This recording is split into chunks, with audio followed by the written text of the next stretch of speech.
ನೋಡಿ ನಮ್ಮ ಹೆಸರು ಕಾಳು ಪತ್ರೊಡೆ ರೆಡಿ ಆಗಿದೆ. ಹೇಗೆ ಕಾಣ್ತಾ ಉಂಟು ನೋಡಿ, ಅಲ್ಲಲ್ಲಿ ಹೆಸರು ಕಾಳು ಹಾಗೆಯೇ ಮಸಾಲೆ ತುಂಬಿದ ಪತ್ರೊಡೆ.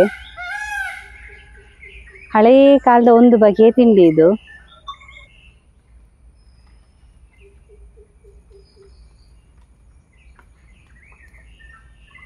ನಮ್ಮ ಗದ್ದೆಯಲ್ಲಿ ನೋಡಿ ಅಂತ ಇನ್ನು ಕೂಡ ಉಂಟಲ್ಲ, ಈ ಪತ್ರೊಡೆಯಲ್ಲಿ ರಾಶಿ ರಾಶಿ ಉಂಟು.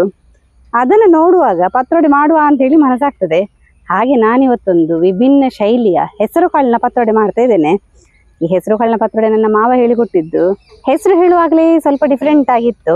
ನಾನು ಇದಕ್ಕಿಂತ ಹಿಂದೆ ಬೇರೆ ಬೇರೆ ಪತ್ರೊಡೆ ಎಲ್ಲ ಮಾಡಿದ್ದೆ, ನನ್ನ ಯೂಟ್ಯೂಬ್ ಚಾನಲಲ್ಲಿ ಉಂಟು.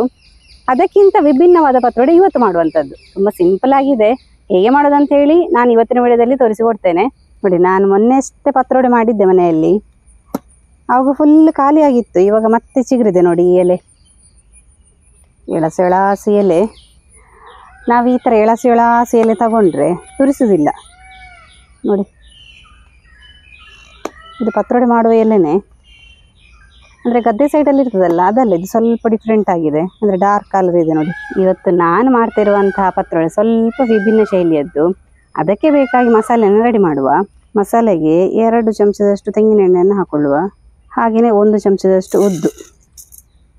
ನೋಡಿ, ಇಲ್ಲಿ ನಾನು 1 ರಿಂದ 1.5 ಚಮಚದಷ್ಟು ಉದ್ದಿನಬೇಳೆ ಹಾಕ್ಕೊಂಡೆ. ಉದ್ದಿನಬೇಳೆ ಸ್ವಲ್ಪ ಹುರಿತಿದ್ದ ಹಾಗೆಯೇ, ಅಂದರೆ ಸ್ವಲ್ಪ ಕೆಂಪಾಗಬೇಕು. ನಾನಿವಾಗ ಬಾಡಿಗೆ ಮೆಣಸು ಒಂದು 8 ರಿಂದ 10 ಬಾಡಿಗೆ ಮೆಣಸನ್ನು ಹಾಕ್ಕೊಂಡೆ. ಬಾಡಿಗೆ ಮೆಣಸು ಸ್ವಲ್ಪ ಉಬ್ಬಿ ಬರಲಿ. ನಿಮಗೆ ಮತ್ತೆ ಕೂಡ ಖಾರ ಬೇಕಂತಾದರೆ ಗುಂಡು ಮೆಣಸನ್ನು ಕೂಡ ಹಾಕೋಬಹುದು. ನಾನಿಲ್ಲೊಂದು 2 ಎಸಳು ಕರಿಬೇವನ್ನು ಹಾಕೊಂಡೆ.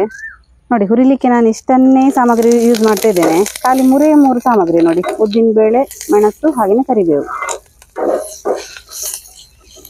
ಇನ್ನು ಪತ್ರೊಡೆಗೆ ಬೇಕಾಗುವಂತಹ ಉಳಿದ ಮಸಾಲೆಯನ್ನು ನಾನು ಹಸಿಯಾಗಿ ಹಾಕೊಳ್ತೇನೆ. 1 ಕಪ್ಪಲ್ಲಿ ಆಗುವಷ್ಟು ತೆಂಗಿನ ತುರಿಯನ್ನು ಹಾಕೊಳ್ತಾ ಇದ್ದೇನೆ. ಇನ್ನು ನಾವು ಹಸಿ ಮಸಾಲೆಯನ್ನು ಹಾಕೊಳ್ಳುವ. 1.5 ಸ್ಪೂನ್ ಆಗುವಷ್ಟು ಜೀರಿಗೆ, 2 ಸ್ಪೂನ್ ಆಗುವಷ್ಟು ಕೊತ್ತಂಬರಿ, 1 ಲಿಂಬೆಹಣ್ಣು ಗಾತ್ರದಷ್ಟು ಹುಣಸೆ ಹುಳಿ. ಪತ್ರೊಡೆಗೆ ಸ್ವಲ್ಪ ಹುಳಿ ಜಾಸ್ತಿ ಬೇಕಾಗ್ತದೆ. ಹಾಗೆ 1 ನೆಲ್ಲಿಕಾಯಿ ಗಾತ್ರದಷ್ಟು ಬೆಲ್ಲ. ಹುರಿದ ಮಸಾಲೆಯನ್ನು ಇವಾಗ ಹಾಕೊಳ್ಳುವ.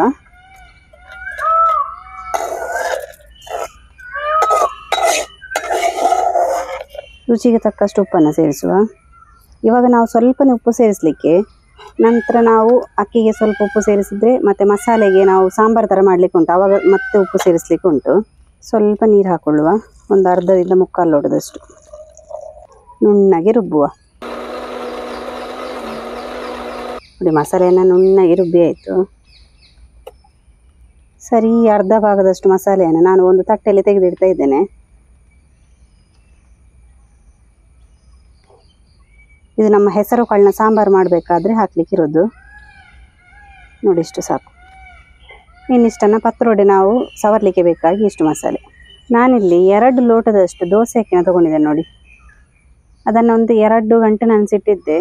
ಒಳ್ಳೆ ಅಕ್ಕಿ ನೆಂದಿದೆ. ಇನ್ನು ಮಸಾಲೆ ರುಬ್ಬಿದ ಮಿಕ್ಸಿಗೆ ಈ ಅಕ್ಕಿಯನ್ನು ಹಾಕ್ಕೊಂಡು ನುಣ್ಣಗೆ ರುಬ್ಬುವ. ಒಂದು ಅರ್ಧ ಲೋಟದಷ್ಟು ನೀರನ್ನು ಸೇರಿಸಿ ನುಣ್ಣಗೆ ರುಬ್ಬುವ. ರುಬ್ಬಿದ ಅಕ್ಕಿಯ ಮಿಶ್ರಣವನ್ನು ಸೇರಿಸುವ. ಒಳ್ಳೆ ಮಾಡಿ ಮಿಕ್ಸ್ ಮಾಡುವ. ನೋಡಿ, ಈ ಹದದಲ್ಲಿ ನಾವು ಮಿಕ್ಸ್ ಮಾಡಬೇಕು.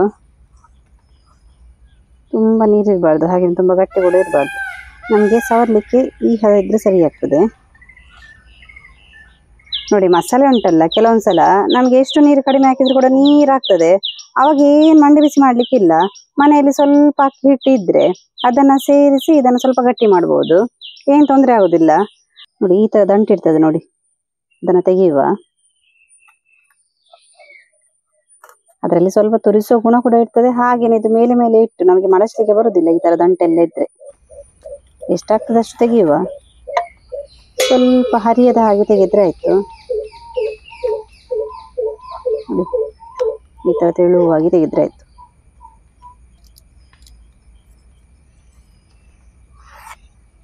ಎಷ್ಟು ತೆಳುವಾಗಿ ಹಚ್ತೇವೆ ಅಷ್ಟು ನಮಗೆ ಮಡಚಲಿಕ್ಕೆ ಸುಲಭ ಆಗ್ತದೆ.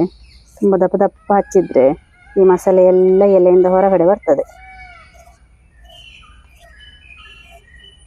ಇದು ಫುಲ್ ಎಲೆಗೆ ಹರಡಬೇಕು. ನೋಡಿ, ಮೇಲೆ ಮೇಲೆ ಎಲೆ ಇಟ್ಟು ಸವರಿಕೊಂಡ್ರೆ ಆಯಿತು ಮಸಾಲೆ. ಮಾಡಲಿಕ್ಕೆ ಏನು ಕಷ್ಟ ಇಲ್ಲ ನೋಡಿ, ಸುಲಭ ಇದೆ. ಆದರೆ ಮಾಡುವ ವಿಧಾನ ಬೇರೆ. ನೋಡಿ ಫೈನಲ್ ಆಗಿ ಲಾಸ್ಟ್ ಎಲೆ ಇಟ್ಕೊಂಡಿದ್ದು 5ನೇ ಎಲೆ.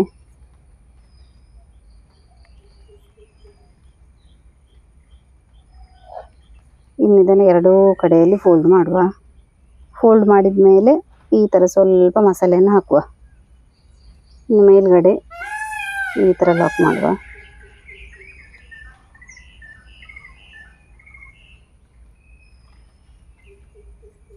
ಈ ಥರ ಎಲ್ಲ ಎಲೆಗೆ ಉಂಟಲ್ಲ ಸವರ್ತಾ ಬರುವ ಮಸಾಲೆಯನ್ನು ನೋಡಿ. ಎಲ್ಲಿ ಕೂಡ ನಮಗೆ ಪ್ಲೇನ್ ಎಲೆ ಕಾಣಬಾರ್ದು. ನಾನೊಂದು 15 ಎಲೆ ತಗೊಂಡಿದ್ದೆ. ಒಂದು 4 ಪತ್ರೊಡೆ ರೆಡಿಯಾಗಿದೆ. ಅಂದರೆ ಲಾಸ್ಟಿಗೆ ಚಿಕ್ಕ ಚಿಕ್ಕ ಎಲೆಯನ್ನೆಲ್ಲ ಹಾಕೊಂಡೆ ನೋಡಿ. ಹಾಗೆ ಚಿಕ್ಕ ಪತ್ರೊಡೆ ರೆಡಿಯಾಗಿದೆ. ಇನ್ನು ಇಡ್ಲಿ ಪಾತ್ರದಲ್ಲಿಟ್ಟು ಬೇಯಿಸುವ. ನೀರು ಬಿಸಿಯಾಗಿದೆ. ಒಂದೊಂದೇ ಮಸಾಲೆ ಮಿಶ್ರಿತ ಪತ್ರೊಡೆಯನ್ನು ಇಡ್ತಾ ಬರುವ. ಅದು ಒಳ್ಳೆ ಬೇಯಬೇಕು. ಇದೊಂದು 15ರಿಂದ 20 ನಿಮಿಷಗಳ ಕಾಲ ಚೆನ್ನಾಗಿ ಬೇಯಲಿ.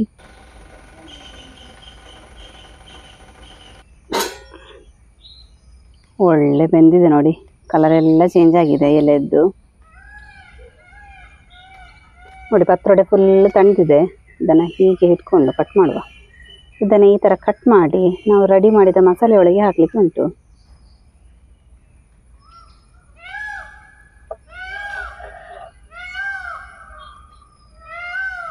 ನೋಡಿ ಈ ಥರ ಬರ್ತದೆ.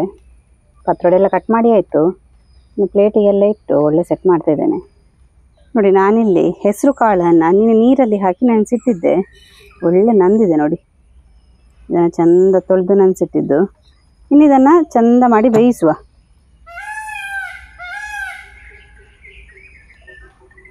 ನೋಡಿ ಒಳ್ಳೆ ಬೆಂದಿದೆ. ತುಂಬ ಸ್ಮೂತ್ ಆಗಿದೆ ನೋಡಿ. ಹೀಗಾಗಬೇಕು.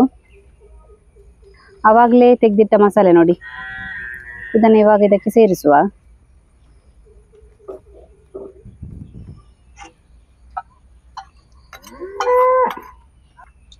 ಇಷ್ಟಾದರೆ ಸಾಕು. ರುಚಿಗೆ ತಕ್ಕಷ್ಟು ಉಪ್ಪನ್ನು ಸೇರಿಸುವ. ನೋಡಿ ಇನ್ನು ಒಂದು ಕುದಿ ಸರಿ ಬರಲಿ. ಅಲ್ಲಿಗೆ ಮಸಾಲೆದೇನಾದರೂ ಹಸಿ ವಾಸನೆ ಎಲ್ಲ ಇದ್ರೆ ಹೋಗ್ತದೆ ನೋಡಿ. ಒಂದು ಕಡೆಯಲ್ಲಿ ನಾವು ಪತ್ರೊಡೆ ರೆಡಿ ಮಾಡಿ ತಣಿಲಿಕ್ಕೆ ಇಡಬೇಕು. ಮತ್ತೊಂದು ಕಡೆಯಲ್ಲಿ ಹೆಸರು ಕಾಳಿನ ಸಾಂಬಾರನ್ನು ರೆಡಿ ಮಾಡಬೇಕು. ಇದು ಸರಿ ಕೊದಿ ಬರೋ ಹೊತ್ತಿಗೆ ಪತ್ರೊಡೆ ತಣಿದಿರ್ತದೆ. ಅದನ್ನು ಕಟ್ ಮಾಡಿ ಇದಕ್ಕೆ ಸೇರಿಸಿದ್ರೆ ಆಯ್ತು. ಮಸಾಲೆ ಒಳ್ಳೆ ಕುದಿ ಬಂದಿದೆ.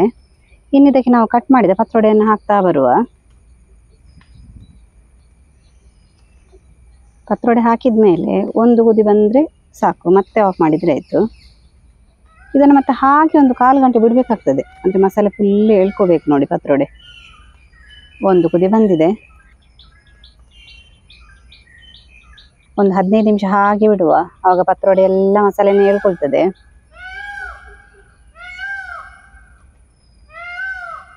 ನೋಡಿ ನಮ್ಮ ಹೆಸರು ಕಾಳು ಪತ್ರೊಡೆ ರೆಡಿಯಾಗಿದೆ. ಹೇಗೆ ಕಾಣ್ತಾ ಉಂಟು ನೋಡಿ. ಅಲ್ಲಲ್ಲಿ ಹೆಸರು ಕಾಳು ಹಾಗೆಯೇ ಮಸಾಲೆ ತುಂಬಿದ ಪತ್ರೊಡೆ. ಹಳೇ ಕಾಲದ ಒಂದು ಬಗೆಯ ತಿಂಡಿ ಇದು. ಹೀಗೆ ನಾವು ಕೆಸುವಿನ ಎಲೆಯನ್ನು ನೋಡ್ತಾ ಇರಬೇಕಾದ್ರೆ ನಾವು ಈ ಥರ ಹೊಸ ಹೊಸ ರೆಸಿಪಿಯನ್ನು ಮಾಡಬೇಕಂತ ಹೇಳಿ ಫೀಲ್ ಆಗ್ತದೆ. ನಮ್ಮ ಇವತ್ತಿನ ವಿಡಿಯೋ ಕೂಡ ನೀವು ನೋಡಿರ್ಬೋದು. ಈ ವಿಡಿಯೋ ಇಷ್ಟ ಆದರೆ ನಿಮ್ಮ ಮನೆಯಲ್ಲಿ ತಪ್ಪದೆ ಮಾಡಿ. ಹಾಗೆ ನಿಮ್ಮ ಫ್ರೆಂಡ್ಸಿಗೆ ರಿಲೇಟಿವ್ಸ್ಗೆಲ್ಲ ಹೆಚ್ಚು ಶೇರ್ ಮಾಡಿ. ನಾವು ಈ ಥರ ಇಂಟ್ರೆಸ್ಟಿಂಗ್ ವಿಡಿಯೋದೊಂದಿಗೆ ಮುಂದೆ ಸಿಗ್ತಾ ಇರ್ತೇವೆ. Thank you.